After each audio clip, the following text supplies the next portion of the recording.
ਯਿਸੂ ਮਸੀਹ ਆਪਣੇ ਆਪ ਨੂੰ ਸੂਲੀ ਤੋਂ ਨਹੀਂ ਬਚਾ ਸਕਿਆ। ਇਹਦਾ ਅਰਥ ਕੀ ਹੈ? ਜਦੋਂ ਯਿਸੂ ਮਸੀਹ ਨੂੰ ਸੂਲੀ ਤੇ ਟੰਗਿਆ ਗਿਆ ਤੇ ਉਹਨੇ ਸ਼ਬਦ ਬੋਲੇ ਨੇ, ਗॉड ਵਾਈ ਹੈਵ ਯੂ ਫੋਰਸੇਕਨ ਮੀ। ਇਹਦਾ ਪੰਜਾਬੀ ਚ ਅਰਥ ਹੈ, परमात्मा तू मेरा साथ छोड़ देता। हालेलुया। परमेश्वर का धन्यवाद करते हैं एक बार फिर से अच्छे सुंदर समय के लिए। और मैं आप सबों का हमारे जयवंत मिनिस्ट्री बाजपुर के यूट्यूब चैनल पर मैं आप सबों का हार्दिक स्वागत करता हूँ। प्रियो, उम्मीद करता हूँ आप एकदम ठीक होंगे, परमेश्वर की सामर्थ और उसके अनुग्रह में बने होंगे। आज आपने अभी इस वीडियो की शुरुआत होने से पहले एक भाई को अपने पंजाबी में बात करते हुए देखा होगा। आप में से बहुत सारे लोग शायद पंजाबी समझते हैं और बहुत सारे लोग हमारे जो भारत में रहते हैं वो पंजाबी समझते नहीं हैं। जो भाई बोल रहा है उस भाई का नाम अमृतपाल सिंह है और ये एक पंजाब का रहने वाला व्यक्ति है। इसने कुछ समय पहले पंजाब के अंदर जिस गांव में ये रहता है वहां पर पास्टरों को आना बिल्कुल मना कर रखा था। अगर कोई आता भी था तो ये इसको मारता और पीटता था। यीशु मसीह के सुसमाचार को रोकने की इसने कोशिश की और साथ ही साथ इस वीडियो क्लिप में आपने देखा होगा जिसमें वो इस बात को बता रहा है कि यीशु मसीह तो खुद सूली के ऊपर मर गया तो वो कैसे दूसरों को बचा सकता है। और वो एक बात इंग्लिश में भी बोल रहा है जिसका वो बाद में पंजाबी में ट्रांसलेशन कर रहा है, जिसको मैं और आप यीशु मसीह के क्रूस के ऊपर जो वचन बोलता है, कहता है कि हे पिता तूने मुझे क्यों छोड़ दिया। वो इस बात को पंजाबी में करके बता रहा है। वहां पर परमेश्वर ने उसे छोड़ा है तो उसके पीछे का मकसद था वो ये था कि सारी दुनिया का पाप उसके ऊपर आ गया था। लेकिन यहां पर अमृतपाल उस वचन को बहुत ही मजाकिया ढंग से लोगों के सामने पेश कर रहा है। कुछ समय पहले इस वीडियो को बनाने से पहले इसने और भी कई सारे पास्टरों के विषय में बहुत कुछ बोला, यीशु मसीह के बारे में बहुत कुछ बोला।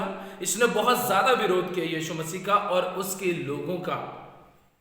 तो इस वीडियो में भी वो यही बात कर रहा है। लेकिन बाइबल हमें ऐसा बताती है कि जितने भी विरोधी डींग मारते हैं और अपने सींग को ऊंचा उठाने की कोशिश करते हैं, चाहे वो अपनी तारीफ के लिए यीशु मसीह की बदनामी करें या अपने आप को मीडिया में फ्लैश करने के लिए, मीडिया में लोगों के सामने आने के लिए वो यीशु मसीह की धार्मिक आज़ादी को ख़त्म करने की कोशिश करें या यीशु मसीह के नाम की निंदा करने के लिए या पास्टरों का अपमान करने के लिए वो ऐसी बातें बोलते हैं, तो सोचते हैं कि शायद मैं मीडिया में आऊँगा, मीडिया में मेरी चर्चा बनी रहेगी, लोग मुझे जानेंगे। लेकिन वो इन सब बातों को अपने जीवन में करना तो चाहते हैं, लेकिन वो इस बात को नहीं जानते हैं कि हमारा परमेश्वर न्याय करने वाला परमेश्वर है। आपको पता है इसके साथ में क्या हुआ? इस वीडियो के अंत में मैंने इसका और आधा भाग, इसका पूरा हिस्सा रखा है, आप उसे जरूर देखिएगा। इस संदेश को आप पूरा सुनिए। यदि यह संदेश आपको अच्छा लगता है तो आप अपने दूसरे सभी रिलेशनशिप, जितने भी आपके रिश्तेदार हैं, जिनसे भी आपकी रिलेशनशिप है, आप उन सबों को, अपने मसीह भाई बहनों को इस वीडियो को भेजिए, संदेश को भेजिए और उन्हें बताइए कि परमेश्वर विरोधियों का न्याय कैसे करता है, कैसे उनके ऊंचे सींग को, उनके घमंड भरी बातों को परमेश्वर कैसे पल भर में चुटकी बजाते ही खत्म कर देता है। ये वीडियो, ये संदेश आज उन सभी लोगों के लिए है जो ये समझते हैं कि हम पास्टरों का विरोध करके, यीशु मसीह का विरोध करके हम सब कुछ भले चंगे रहेंगे, हम सब कुछ अच्छे रहेंगे। उन लोगों के लिए खासकर ये संदेश है कि आप अपने अजीजों को ये वचन भेजें, ये वीडियो शेयर करें ताकि वो भी परमेश्वर की सामर्थ को अच्छी तरीके से जान सके। हालेलुया। एक वचन मेरे साथ में निकालिए, उसके बाद आप जरूर उस लास्ट वाले भाग को जरूर देखिएगा। आपको पता चलेगा कि हर एक बाइबल में जो लिखा है कि हर एक घुटना टिकेगा, हर एक जुबान बोलेगी कि यीशु ही प्रभु है। बाद में आप देखिए कि इस अमृतपाल ने, जिसने परमेश्वर का मजाक उड़ाया, यीशु मसीह का मजाक उड़ाया, उसके नाम की बदनामी की, पास्टरों को मारा, पास्टरों के साथ उनकी बदनामी की, यीशु मसीह के सुसमाचार को रोकने की कोशिश की, उसका हश्र, उसका अंजाम लास्ट में उसके साथ क्या होता है ये आप जरूर देखिएगा। इससे पहले आइए मैं और आप परमेश्वर के वचन में जाएंगे। मेरे साथ निकालेंगे भजन संहिता की पुस्तक और उसका 75 अध्याय, भजन संहिता की पुस्तक उसका 75 अध्याय, भजन संहिता 75 चैप्टर, इसको हम निकालेंगे। और यहाँ पर क्या लिखा है, ध्यान से सुनिएगा।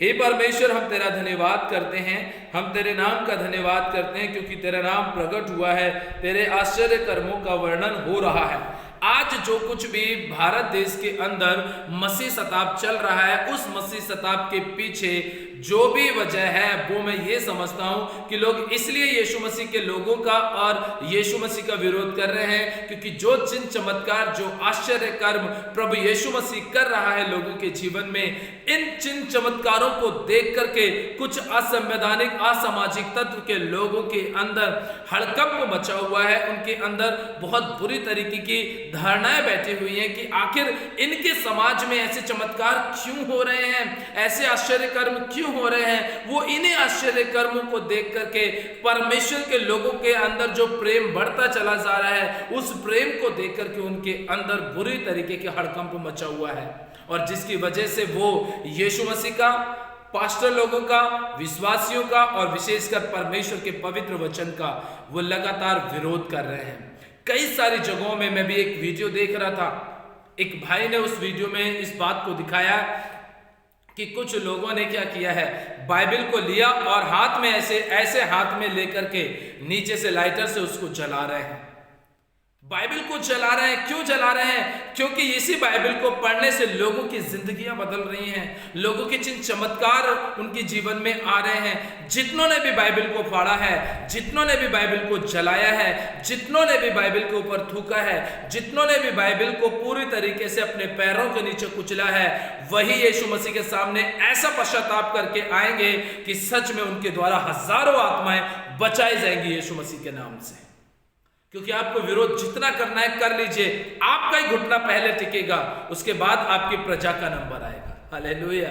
क्योंकि ये प्रभु का वचन हमें इस बात को साफ साफ तरीके से बताता है। लिखा है, जब ठीक समय आएगा तो मैं आप ही ठीक ठीक न्याय करूंगा।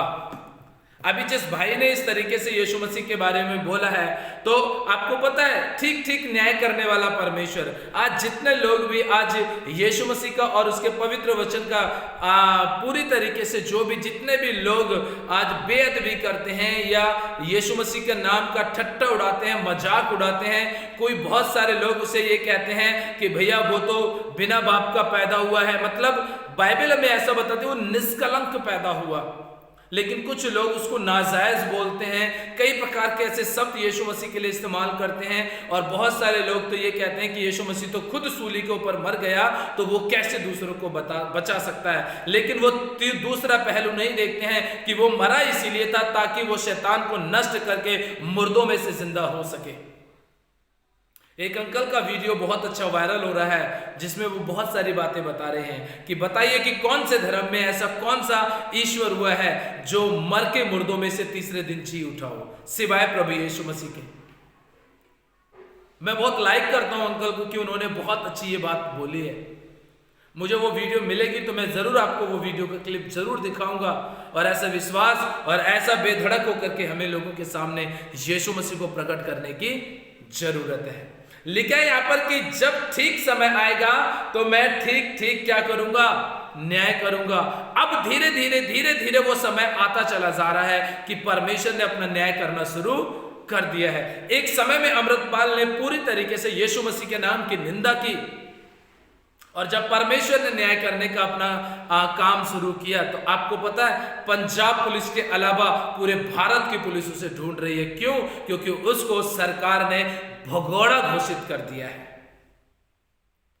भगोड़ा घोषित कर दिया। हमारे उत्तराखंड के पेट्रोल पंप से लेकर के रेलवे स्टेशन से तक लेकर के रोडवेज बस स्टैंड से लेकर के प्राइवेट टैक्सी बस स्टैंड से लेकर के रिक्शा यूनियन बस स्टैंड से लेकर के हर एक जगह पर उस भगोड़े की तस्वीर लगा दी जा चुकी है, और कहा गया है कि जो कोई भी इसके बारे में बताता है उसे इनाम दिया जाएगा। परमेश्वर का मजाक उड़ाने वाला व्यक्ति कहीं का नहीं रहता है, क्योंकि परमेश्वर न्याय करता तो जरूर है, कभी किसी का जल्दी हो जाता है तो कभी किसी का देर में होता है। ठीक ठीक न्याय करने वाला परमेश्वर है। और आगे लिखा है यहाँ पर, जब पृथ्वी अपने सब रहने वालों समेत डोल रही है, तब मैं ही उसके खंभों को स्थिर करता हूं। इस पृथ्वी के ऊपर जब कभी भी आपदा, विपत्ति या तकलीफें, समस्याएं, बीमारियां आती हैं, तब परमेश्वर ही है जो हमें इन समस्याओं से बचाता है। हम इस बात को अच्छी तरीके से जानते हैं कि पिछले समय में 2020 में हमने देखा कि कोरोना वायरस जो दुनिया के अंदर तबाही मचा रहा था, अक्सर बाहर अंग्रेजों के देशों में, ईसाई कंट्रियों में बहुत सारे लोग उस कोरोना वायरस की चपेट में आकर के मर गए। क्यों मरे? उनमें से बहुत सारे लोग तो ऐसे थे जिन्होंने परमेश्वर के साथ बलवा किया। लेकिन मैं भारत में आप समूह से ये बात पूछना चाहता हूं कि भारत में मुश्किल से मुश्किल 1% भी ईसाई कोरोना वायरस से नहीं मरा है। कौन मरा? दूसरे लोग मरे। लेकिन ईसाई या प्रभु यीशु मसीह पे विश्वास करने वालों के गिनती और आंकड़ा 0.0 से स्टार्ट होता है, लेकिन दूसरे के तो 100 तक पहुंच गए। परमेश्वर ठीक ठीक न्याय करने वाला प्रभु है। जब जब परमेश्वर के वचन का निरादर किया जाएगा, उसके लोगों का निरादर किया जाएगा, उसके लोगों के ऊपर सताव किया जाएगा, तो परमेश्वर चुप नहीं बैठेगा। इसलिए प्रिय, मैं इस बात को आप सबों से कहना चाहता हूं और बता देना चाहता हूं कि यहां पर आगे लिखा है, मैंने घमंडियों से कहा घमंड मत करो और दुष्टों से सींग ऊंचा मत करो। प्रभु कहता है कि घमंडियों घमंड मत करो, अपना सींग ऊंचा मत करो। अपने आप को दुनिया के सामने हाईलाइट करने के लिए, अपने आप को मीडिया में चर्चित व्यक्ति बने रहने के लिए, अपने आप को एक सम्मानित व्यक्ति बनने के लिए आप किसी भी जाति या किसी भी धर्म के साथ खिलवाड़ मत करो, और विशेषकर प्रभु यीशु मसीह और उसके लोगों के साथ। क्योंकि परमेश्वर इस बात को कहता है कि अगर जो कोई अपनी तारीफ के लिए परमेश्वर के वचन और उसके लोगों के साथ में गलत व्यवहार करेगा, तो आपको पता है, मैं बता देना चाहता हूं कि प्रेरितों की काम की पुस्तक 12 अध्याय में हेरोदेस नाम का राजा था, जिसने सूर और सैदा के लोगों से अपनी तारीफ को चाहा। और आपको पता है उसके समय पर क्या हुआ था? लिखा है, स्वर्ग से एक स्वर्गदूत ने उसको ऐसा घूंसा मारा कि वो कीड़े पड़ करके मर गया।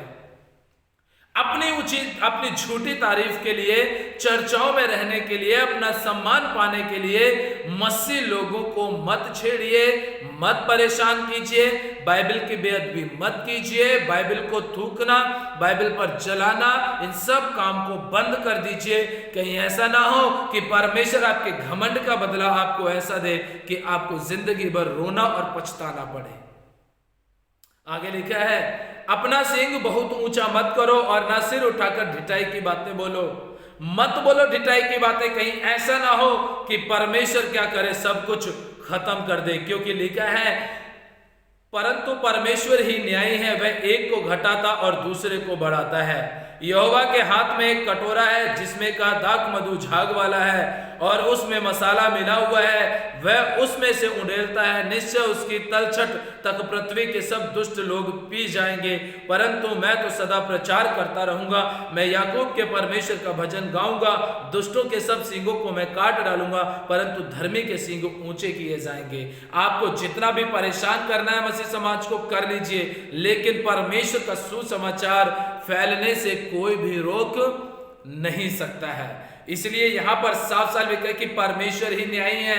परमेश्वर अगर एक को घटाता है तो दूसरे को बढ़ाता भी है। यदि आप किसी एक को मारेंगे तो परमेश्वर आपके घर में से ही, आपके परिवार में से ही कोई ऐसा प्रचारक खड़ा कर देगा कि जिसका आप बाल विवाह का नहीं कर पाएंगे। एक पास्टर को तो जिसके साथ कोई रिश्ता नहीं था, उसको तो आपने मार पीट करके जेल में बंद कर दिया, लेकिन आपके घर में से प्रभु एक ऐसे सेवक को खड़ा कर देगा जिसको आप तू तड़ाके से भी बात नहीं कर पाएंगे, और उस व्यक्ति को जिसको आपने जेल में भेजा है, उसका आधा अधूरा सेवा, आधा अधूरा काम आपके घर का व्यक्ति जो प्रचारक बन चुका है वो पूरा करेगा। ऐसा परमेश्वर न्याय करने वाला परमेश्वर है। हालेलुया। प्रियो, बाइबल में हमें इस बात को पता चलता है कि प्रभु न्यायी है, प्रभु न्याय करने वाला परमेश्वर है। इसलिए अपने आप को प्रभु के हाथों में दीजिए, और जितने लोग भी विरोध करने वाले हैं उन्हें करने दीजिए। जो ठट्टा करेंगे वो खुद दूसरों के सामने तमाशा बन जाएंगे। अमृतपाल सिंह ने पूरी तरीके से यीशु मसीह का और उसके लोगों का विरोध करके उनको नष्ट करने की कोशिश की, लेकिन आज भारत की पुलिस उन्हें ढूंढ रही है। क्यों? क्योंकि उनको भगौड़ा के साथ साथ पूरा गैंगस्टर के रूप में तलाश रही है। उसके 200 आदमियों को गिरफ्तार किया गया, असला बारूद उसके पास मिला और कई प्रकार के गैर कानूनी काम वो करता था। गैर कानूनी हथियार उसको मिले हैं, बिना लाइसेंस के हथियार उसके पास बरामद हुए हैं। बहुत सारी ऐसी घटनाएं उसके साथ में हुई हैं, लेकिन वो एक समय था कि ये सोच रहा था कि मैं सब कुछ हूं, लेकिन आज वो अपनी जान को बचा बचा करके भीख मांगते हुए घूम रहा है। अपने भेष बदल बदल करके भारत के कई राज्यों में दिखाई दे रहा है, सीसीटीवी फुटेज के अंदर। प्रियो, जो भी ठट्टा करेगा परमेश्वर का, उसके लोगों का, वो खुद एक ठट्टा और तमाशा बन जाएगा। जैसे कि एक उदाहरण है अमृतपाल। मेरे प्रियो, प्रभु के साथ में चलिए, आनंदित और मगन रहिए। परमेश्वर आज के वचन के द्वारा आप सबों को बहुत बहुत आशीष दे। वीडियो को जरूर शेयर कीजिएगा और हमारे चैनल को आप जरूर सब्सक्राइब कीजिएगा। अब आप इस वीडियो को देखिए और बाकी की जानकारी को आप प्राप्त कीजिए। कल एक नए वीडियो के साथ हम लोग प्रभु के वचन को शेयर करेंगे। तब तक के लिए आप अपने परिवार का ध्यान रखिए। प्रभु में खुश, मगन और आनंदित रहिए। सभी को दिल से जय मसीह की। ਯਿਸੂ ਮਸੀਹ ਆਪਣੇ ਆਪ ਨੂੰ ਸੂਲੀ ਤੋਂ ਨਹੀਂ ਬਚਾ ਸਕਿਆ। ਇਹਦਾ ਅਰਥ ਕੀ ਹੈ? ਜਦੋਂ ਯਿਸੂ ਮਸੀਹ ਨੂੰ ਸੂਲੀ ਤੇ ਟੰਗਿਆ ਗਿਆ ਤੇ ਉਹਨੇ ਸ਼ਬਦ ਬੋਲੇ ਨੇ, ਗॉड ਵਾਈ ਹੈਵ ਯੂ ਫੋਰਸੇਕਨ ਮੀ। ਇਹਦਾ ਪੰਜਾਬੀ ਚ ਅਰਥ ਹੈ, परमात्मा तू मेरा साथ छोड़ देता। क्यों? एक बड़ी खबर पंजाब से आ रही है। ये बड़ी खबर आपको बता दें, दरअसल खालिस्तानी समर्थक अमृतपाल पर पंजाब पुलिस ने एक बड़ा एक्शन लिया है। मोगा से अमृतपाल के 6 साथी गिरफ्तार किए गए हैं। अमृतपाल को भी गिरफ्तार किया गया है। अमृतपाल के गांव की पुलिस ने घेराबंदी कर दी है और पूरा पंजाब इस वक्त हाई अलर्ट पर है। पैरामिलिट्री फोर्स को